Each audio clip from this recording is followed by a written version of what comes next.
Now on to the engineer. This class is perfect when dealing with tanks. You are heavily dependent on the assault, since you run out of ammo so quick. Make sure you stick with the group and always stick as close as possible to your assault. Now on to the RPG-7.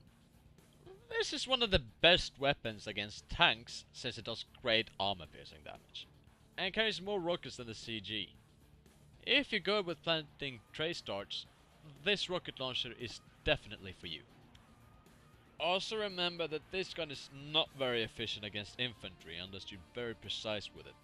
It has a very poor area of effect, so you might want to train on your accuracy with it.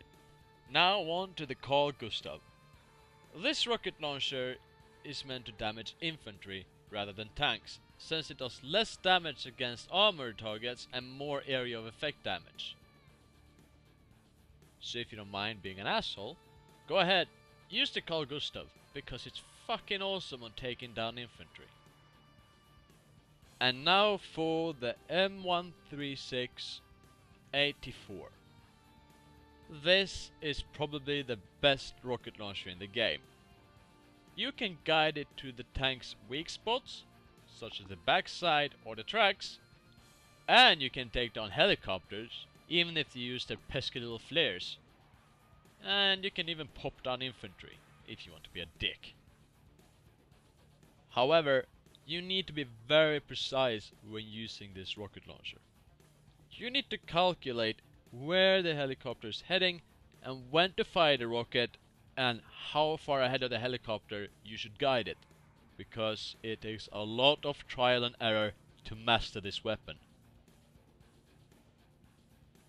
Dart tracer is very useful when using rocket launchers, although in some cases you might need a second engineer to help you trace a dart in case a flare is used.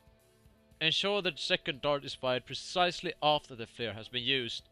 Unfortunately, if you use the dart tracer, it will replace your pistol. Doing this will leave you very vulnerable in case you run out of ammo.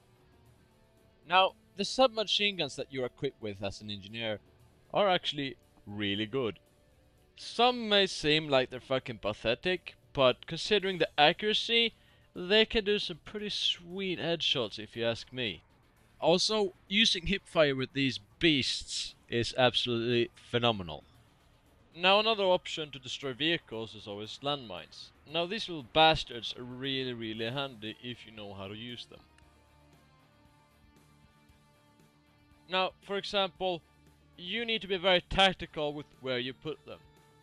Because you gotta make sure it's where they're driving, you gotta make sure they won't be able to see it, and you need to make sure that you save up so you can cover as much locations as possible with them. Also, if you happen to spot a friendly vehicle, always make sure that you try to repair it whenever you can, because this is one of the most vital parts of being an engineer.